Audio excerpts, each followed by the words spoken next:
Good morning, everyone, and we're back live here at the GuideWell Insights Lounge. We're on location at the Oliver Wyman Health Innovation Summit. Good morning, everyone. My name is Kate Warnock, and I bring our first guest here to the lounge today, Mr. Alex Turkeltaub. Welcome. Thank you. Very nice to meet you. We're happy to have you here. So, Alex, your title, you are the co-founder and CEO of Rome Analytics. Correct. All right, let's get to your question. So, Alex, you're going to be leading a discussion here at the summit that addresses the need for a common definition of value, a big theme for this conference, particularly in the context of new and expensive drug therapies.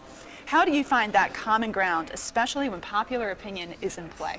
Yep. It's a great question, and there's three parts to it, and I think people are sometimes conflate those to negative effect. So part one is there are really exciting new medications, particularly in oncology. I think hopefully we'll see them in Alzheimer's and other places where you have something that's extraordinarily difficult to develop, it costs a lot of money, it can basically alter the course of a patient's disease progression. In other words, here's a patient who has no hope, that nothing's worked, and this is something that's unique.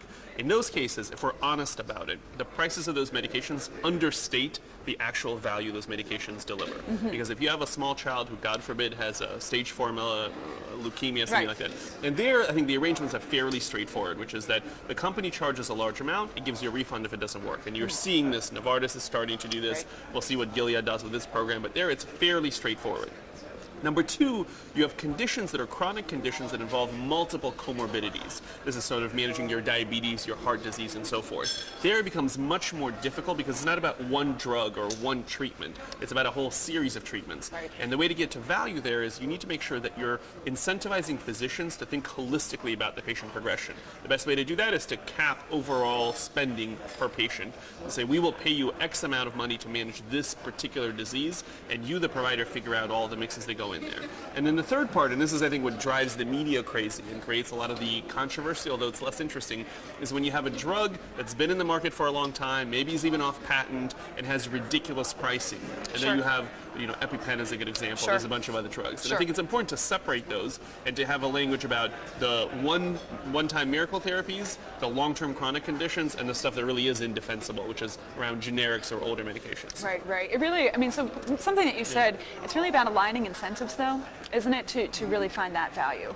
Correct. And look, inevitably, there's going to be conflict. So if you talk to a healthcare system, a lot of times they're saying, look, we're being asked to pay for supposed miracle medications that only work for a small percentage of the populations. Right. And the result of what we do is we make it available to everyone. We have to raise premiums for everyone. Right. Access to healthcare is already an issue. Access becomes a problem. So it's not like they're trying to simply restrict medications. So you have certain situations where people disagree. But in the end, what you need to think about is what is best for the patient and how do we incentivize the healthcare system to think that way? Because one of the ironies, and sorry to continue in this, but one of the ironies is that there's an assumption that what's cheapest is what the insurers want, what the providers want, and what the pharma companies want. In truth, is what's best for the patient is almost always cheaper, because when it's not good for the patient, it ends up being very expensive to treat all the other things that can happen. Right. And it really is about efficacy, and having the time to determine whether that drug really delivers on the promise. So if something really hits the market and it's brand new and it's the promise of being effective, but you don't have the history behind it to really determine if it's going to play out. In the way that it's being marketed. Absolutely, but again, and here you have other issues, because when you have drugs that are targeted at a small subset of the population, and you have a clinical trial that involves very few people, and it's really promising, obviously you want to get the drug to the patient as soon as possible, because you can't have a situation where patients are dying of a disease where they could be cured. Right. Having said that, you have clinical trials that are increasingly smaller and smaller and smaller, and obviously the patients are cherry-picked without comorbidities and other problems. True. So you won't have evidence in the real world whether a drug works or not for a year or two or three, depending on the disease and the speed at which it progresses. And so you're making a bet with partial information. And in the end, I think what the healthcare system is likely to do is overspend, because anybody, at a theoretical public policy level, we can say we want to limit spending here and there. But practically speaking, if you have a relative who has that disease, you want that drug, even if it's the last opportunity to get to the patient. And so there's that inevitable tension, but I think we'll get much better at solving it once we have the incentive alignment that you mentioned. Terrific. All right, well, let's go on to the next question, because again, you're here at the summit, you're going to be leading this conversation on value in the pharma space. And it goes back to your role. Why are you the appropriate person to be leading this conversation, given that you're the CEO of an analytics company? Yep. So the mission of our company is very simple. It's two-part. One is we believe that the healthcare industry right now stands at a precipice where, as we were talking before the interview started, where the automotive industry stood about 10 years ago, which is either you become technology companies as a pharmaceutical company, a medical devices company, a hospital system, an insurance company, and you really have a core data analytics capability, or you will cease to exist. And new players will destroy what we have, what we commonly understand as the healthcare industry today. The way it's happening in automotive, I think there's no doubt that self-driving cars and other technologies are now taking over that industry. And our basic view is if that's the case, and the reason that's the case is you have to do a level of analytics in detail about patients that you've never done before, companies like Rome have to power that transition. We have no dog in the fight about how the economics gets divided between the pharmaceutical company or the insurer or the provider. Our only mission is how can we make this information available so that patients get the best care? Right. And so, again, I'm a participant in the discussion, but we think that it's hugely important. The other thing is that the analytics companies and technology companies in general, right now, they have two paths as well. One path, and you're seeing this a lot with Amazon, where people are starting to get scared of these juggernauts that are taking over industries and swallowing them. We're very different. We're a platform. Our goal is to empower specialists in all of the companies we serve, pharma and devices, insurance, and providers, to make better decisions. That's all. All right, terrific. All right, so let's talk about the Light Forum. That's another conversation we had right before we turned the camera on. So at the Light Forum earlier this year, you made the case that AI will enable value by giving providers optimal evidence-based paths for treatment, something you were just talking about. How do we ensure all benefit from this new care standard? And is there a chance that AI can exacerbate healthcare disparities? So, excellent question, because I think one of the things that's top of mind for everyone now is as we get more and more sophisticated medications, are we going to have a 2 or 3 tier system where some people have access to it, some people don't? My personal view is this. We spend about $4.5 trillion a year on healthcare in this country. That number probably underestimates our overall spending.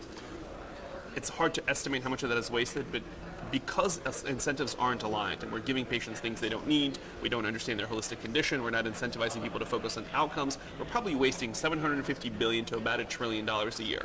What AI can do more than anything is help reduce that waste. How we distribute those savings is obviously a big political debate.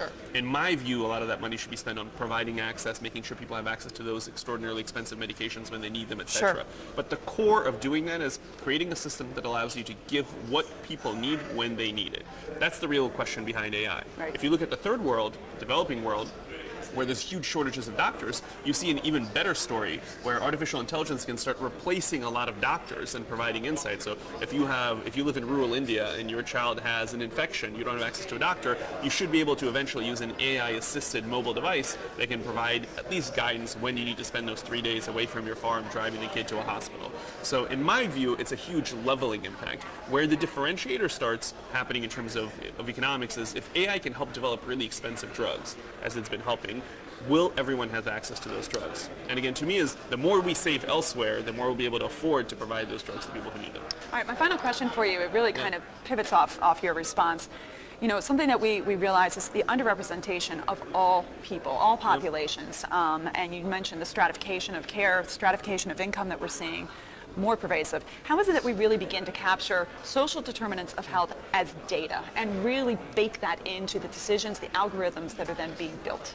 Yeah, so there's 3 parts to it. Part 1 is our legal system or our regulatory environment right now actually not just prevents that from happening, it hurts patients. I'll give you a simple example.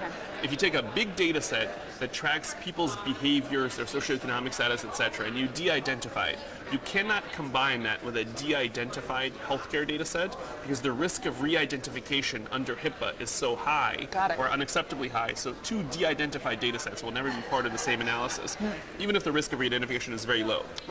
And this is really relevant, not just for how a drug will work, but for example, things like adherence. If we could predict that a certain patient is unlikely to take their medications, then we'd be far more likely to put them on a different regimen, but we can't merge that data. So that's part 1.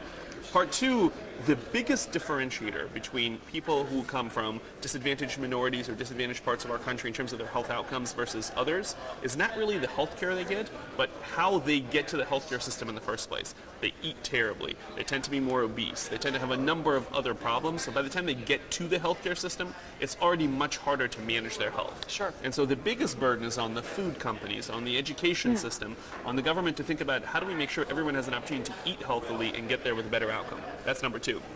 And number three, I think clearly we have an access problem in this country. And I think it's less about racial or economic divergence. It's much more rural versus urban, because it's becoming very, very expensive to maintain large rural healthcare facilities. So if you live in a very poor community in San Francisco, you have access to UCSF. You have access to Dignity. You have access to CPMC. There's payment issues, but they'll treat you. Right. But if you live, even if you're relatively well off and you live in a small town in Oklahoma, your ability to access a top oncology center is largely limited. And as we have much more sophisticated medications coming online, and the doctors who know how to use those medications versus who don't is a huge divide. If you live in those rural centers, you really don't have access to the quality care that you need. Okay. So there's multiple ways to think about the problem, but they're generally not about just pure race or economic stratification, okay, and much more about geography, health, wellness, and what happens when you get to the healthcare system. All right. Well, with your view on what to read from data, and as you said, your mission is to make sure that more patients have access to the care that they need. I'm really glad that you're here at the summit and leading the conversation that you're going to have today around value. Thank you so much. All right. So, Alex, thank you for sharing your insights with us here at the GuideWell Insights Lounge. My name is Kate Warnock. Keep watching, please.